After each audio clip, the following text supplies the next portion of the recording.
C'était un mardi après-midi calme et j'ai décidé de me promener dans mon quartier. Le soleil était chaud, mais pas trop chaud, et les rues étaient paisibles. Je suis passé devant les hautes grilles en fer de la maison de Rufus, une maison que j'avais admirée de loin, mais sans jamais y avoir mis les pieds. Alors que je passais, les portes se sont ouvertes et, à ma grande surprise, Rufus lui-même est sorti. Il était vêtu d'une chemise impeccable et d'un pantalon ressemblant tout à fait à l'homme d'affaires prospère qu'on disait être. Nous avions déjà échangé des signes de tête auparavant, mais cette fois, il m'a fait un signe de la main et s'est approché directement de moi. « Evelyne, dit-il d'un ton calme mais confiant, j'avais l'intention de te parler. » Je m'arrêtai, légèrement perplexe. « Oh, à propos de quoi ?» Il m'a jeté un regard pensif avant de parler. « Je voulais vous demander si vous êtes disponible pour un service payant. » Ces paroles m'ont pris au dépourvu. Je regardai, ne sachant pas si j'avais bien entendu. « Un service payant, répétai-je prudemment, que veux-tu dire exactement ? » J'ai besoin d'un compagnon, expliqua Rufus d'une voix ferme, quelqu'un d'authentique et de confiance. Je suis prêt à vous payer généreusement pour votre temps. Mes sourcils se sont haussés. Un service d'accompagnement ? L'idée semblait étrange, surtout venant de quelqu'un avec qui je n'avais jamais eu de vraie conversation. Je ne suis pas sûr d'être intéressé, répondis-je rapidement, incertain de ses intentions. Ces paroles m'ont fait réfléchir. Il y avait quelque chose dans son ton calme, authentique et confiant qui rendait difficile de simplement s'éloigner. Pourtant, je croisai les bras, ressentant un mélange de curiosité et de prudence. « Très bien, dis-je en croisant son regard. Alors explique-moi. » Il haussa la tête comme s'il appréciait ma volonté d'écouter. « Je suis un homme d'affaires avec un emploi du temps chargé, a-t-il commencé. Je t'ai remarqué et j'admire ta simplicité et ta grâce. Je recherche quelqu'un d'authentique, quelqu'un qui peut m'offrir de la compagnie et soulager une partie du stress que je porte. Il ne s'agit pas de quelque chose d'inapproprié, il s'agit d'avoir quelqu'un en qui j'ai confiance et que je respecte, avec qui passer du temps. Je ne veux pas perdre mon temps à rechercher des connexions dépourvues de sens. » Son honnêteté m'a pris au dépourvu. Il ne semblait pas avoir de motivation cachée, mais la demande lui paraissait quand même inhabituelle. « Mais pourquoi moi ?» ai-je demandé. « Nous ne nous connaissons même pas. » « C'est exactement pourquoi, dit Rufus avec un petit sourire. Vous n'avez jamais essayé de m'approcher pour ma richesse ou mon statut. Vous vivez votre vie simplement et honnêtement, et c'est rare.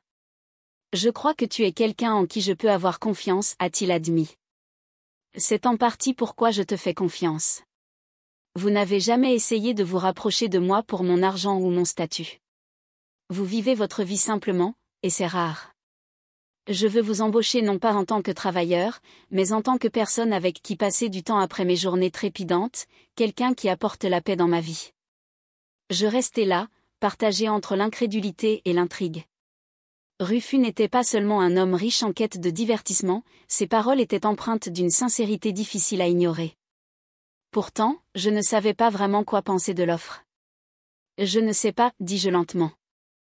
Tout cela semble inattendu. Je comprends, répondit Rufus. Prenez votre temps pour y réfléchir. Je ne te mets pas la pression. Je crois simplement que cela pourrait être mutuellement bénéfique. Son honnêteté m'a fait me sentir à la fois flatté et confus. Ce n'était pas tous les jours qu'un riche voisin avouait qu'il admirait votre personnage. Pourtant, l'idée d'être embauché pour avoir de la compagnie semblait étrange. Et tu es prêt à me payer pour ça, ai-je demandé avec hésitation. Oui, dit-il simplement. Votre temps et votre présence ont de la valeur, Evelyne. Je ne demande pas la charité, il s'agit d'un arrangement équitable, et je pense qu'il profitera à tous les deux. Je lui ai jeté un coup d'œil, essayant de déterminer s'il était vraiment sincère. Son attitude calme et son regard fixe m'ont rassuré. Rufus ne semblait pas être du genre à jouer à des jeux ou à avoir des motivations cachées. Pourtant, c'était beaucoup à encaisser. « Tu n'as pas à décider maintenant, dit doucement Rufus. Pense Y. Je veux juste que tu saches que c'est quelque chose auquel j'ai réfléchi et je t'ai choisi parce que je crois que tu es la bonne personne. » J'ai lentement hoché la tête. « Très bien, je vais y réfléchir, mais je ne suis toujours pas sûr de tout cela. » C'est juste, répondit Rufus avec un sourire. Prenez votre temps. Si vous décidez d'essayer, je vous promets que vous ne le regretterez pas. En quittant sa maison ce jour-là, mon esprit tourbillonnait de questions. Pourquoi Rufus m'avait-il choisi parmi toutes les personnes à qui il aurait pu demander? Puis-je vraiment lui faire confiance? Et surtout, étais-je prête à faire un pas vers l'inconnu? J'ai réfléchi à sa proposition. Rufus était connu dans le quartier pour sa nature réservée et sa richesse, mais je n'aurais jamais imaginé qu'il m'approcherait de cette façon. Je vous prie, bien, ajouta-t-il. Même si j'hésitais, je ne pouvais pas ignorer l'opportunité de gagner un peu d'argent supplémentaire. Mes dépenses s'accumulaient et Rufus semblait sincère. Très bien, acceptai-je prudemment.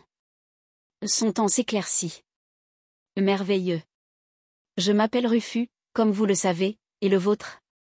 Évelyne, répondis-je. Évelyne, répéta-t-il avec un sourire chaleureux dans la voix. Quand êtes-vous libre de vous rencontrer et de discuter? Samedi. Ça marche pour moi, proposai-je. C'est samedi, dit Rufus. Quand samedi est finalement arrivé, je me suis retrouvée nerveusement devant la grande maison de Rufus. Bien sûr, j'avais déjà vu le manoir, mais me trouver juste devant la porte était une expérience complètement différente. L'endroit était immense, avec des jardins parfaitement entretenus qui semblaient sortir d'un magazine. Les hautes portes et l'allée immaculée criaient à la richesse.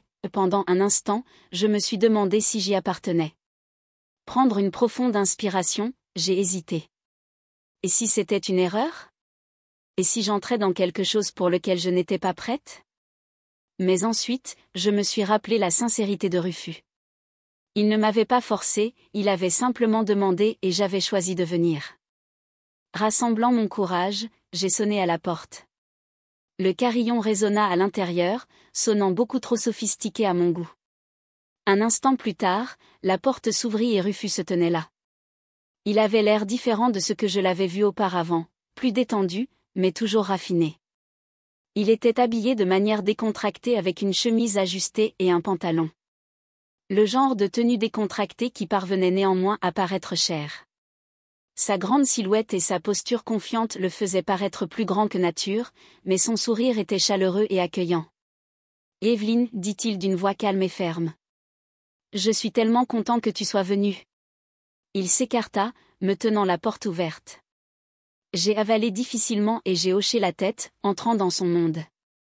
L'intérieur de sa maison était à couper le souffle, les parquets en bois poli brillaient sous la lumière tamisée, et chaque coin semblait abriter une œuvre d'art de bon goût ou une décoration élégante.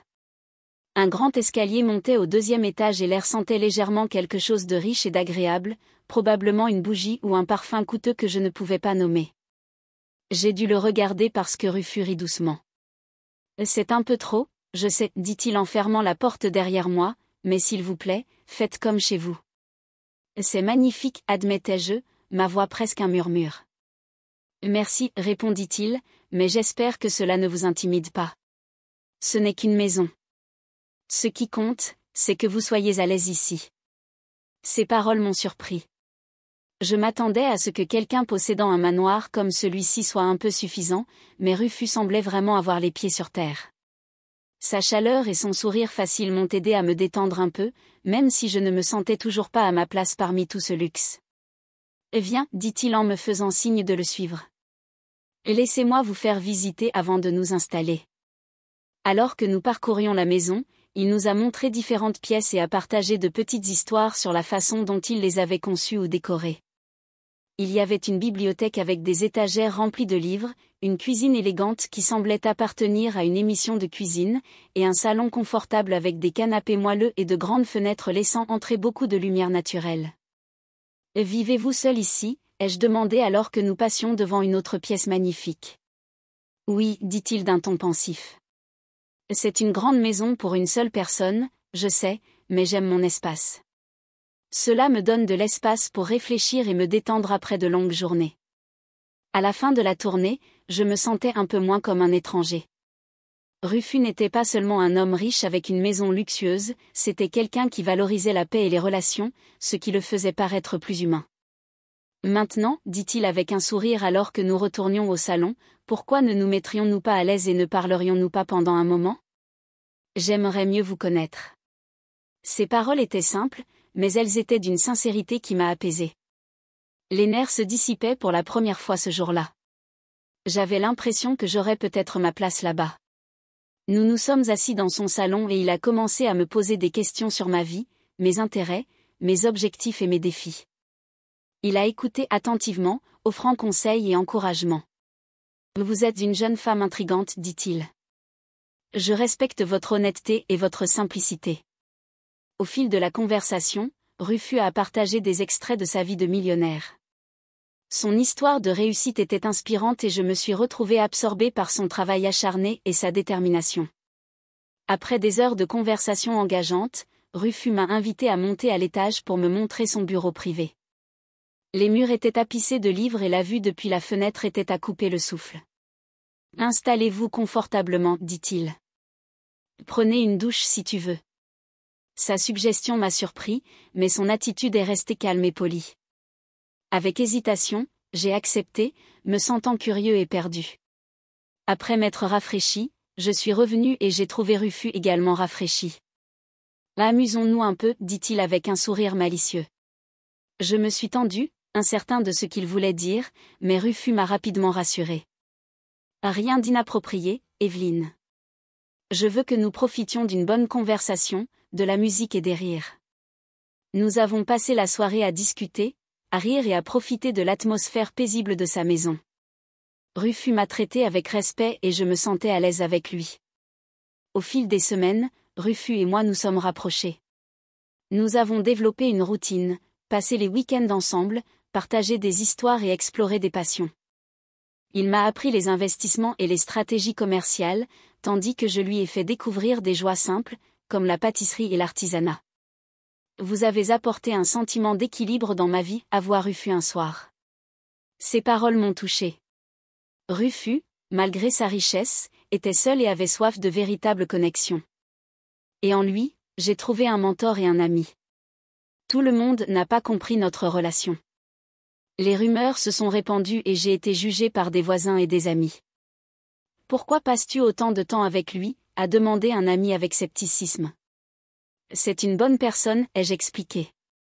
Ce n'est pas ce que pensent les gens. Ils recherchent juste de la compagnie. Même si cela faisait mal de faire face aux critiques, je suis restée fidèle, connaissant la vérité sur notre lien. Un soir, Rufus a parlé de son passé. Je n'ai pas toujours été riche, dit-il. J'ai été confronté à la trahison, au chagrin et à la perte. C'est pourquoi j'apprécie l'honnêteté et la simplicité. Sa vulnérabilité m'a ému et j'ai réalisé à quel point Rufus me faisait confiance. Au fil du temps, il est devenu plus qu'un simple voisin. C'était un guide, un ami et quelqu'un qui se souciait vraiment de moi. Au fur et à mesure que notre amitié se renforçait, Rufus m'a aidé à grandir d'une manière que je n'aurais jamais imaginée. Il m'a appris la valeur du travail acharné, de l'intégrité et de la résilience. En retour, je lui ai rappelé l'importance de la simplicité et de la joie. Notre lien improbable nous a appris à tous deux de précieuses leçons sur la vie, la confiance et le pouvoir d'une véritable connexion. Un après-midi ensoleillé, alors que nous étions assis sur la terrasse de sa grande maison, Rufus s'est tourné vers moi avec un regard pensif. « Evelyne, commença-t-il d'une voix ferme mais gentille. J'ai beaucoup réfléchi ces derniers temps. Vous avez tellement de potentiel et je ne pense pas que le monde en a encore vu la moitié. Dites-moi, quelle est votre plus grande aspiration? Quelle est la chose que tu as toujours rêvé de faire? » Sa question m'a pris au dépourvu. Personne ne m'avait jamais posé de questions aussi directes sur mes rêves auparavant. Je l'ai regardé, mon esprit s'emballant. Était-il sérieux? Est-ce qu'il tenait vraiment à savoir? J'ai toujours rêvé de créer ma propre entreprise, dis-je avec hésitation. Un petit quelque chose de significatif, mais je n'ai jamais eu les moyens d'y parvenir. Rufus sourit, ses yeux brillants de détermination. Alors faisons en sorte que cela se réalise, dit-il fermement. Je clignai des yeux, ne sachant pas si je l'avais bien entendu. Que veux-tu dire? Je veux dire, je veux investir en toi, Evelyne, expliqua Rufus. Vous avez changé ma vie plus que vous ne le pensez. Votre camaraderie, votre honnêteté et votre esprit authentique m'ont rappelé ce qui compte vraiment, et maintenant je veux vous aider à atteindre vos objectifs. Les larmes me montèrent aux yeux. J'ai été submergée par sa générosité et sa sincérité.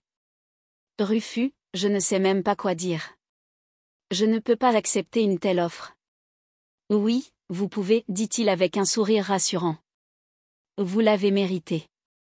Vous m'avez fait preuve de gentillesse et de confiance, et je veux vous rendre quelque chose en retour.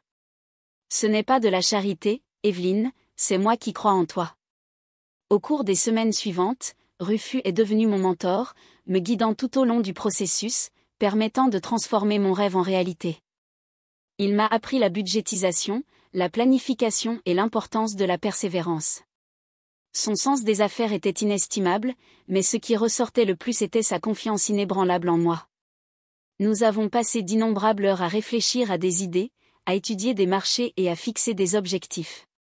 Avec son soutien, j'ai lancé ma petite entreprise, une modeste boutique spécialisée dans l'artisanat fait à la main et les objets uniques. Ce n'était pas seulement une entreprise, c'était un rêve devenu réalité. Rufus était là à chaque étape, offrant conseils et encouragement. Il s'est même présenté le jour de l'ouverture, coupant le ruban à mes côtés et m'encourageant comme un fier partenaire. Au fil des semaines, ma boutique a commencé à prospérer. Les clients ont adoré la touche personnelle que j'apportais à chaque produit et la nouvelle s'est rapidement répandue. Je ne pouvais pas croire tout le chemin parcouru et tout cela était grâce à la confiance de Rufus en moi. Avec le recul, j'ai souvent pensé à ce jour où Rufus m'a approché pour la première fois. Je n'aurais jamais imaginé que notre amitié improbable mènerait à un voyage aussi transformateur. Ce qui a commencé comme une simple demande de compagnie s'est transformé en un partenariat qui a changé nos vies. Rufus n'était pas seulement mon voisin, il est devenu un véritable ami, un mentor et quelqu'un qui croyait en moi quand je doutais de moi. Il m'a rappelé que les rêves valent la peine d'être poursuivis et qu'avoir quelqu'un à ses côtés peut faire toute la différence. Et à mon tour, j'ai rappelé à Rufus la beauté des joies simples de la vie, le pouvoir de la gentillesse, la valeur d'une véritable connexion et l'épanouissement qui vient du fait d'élever les autres. Notre voyage ensemble a prouvé que lorsque deux personnes croient l'une en l'autre, elles peuvent réaliser des choses extraordinaires.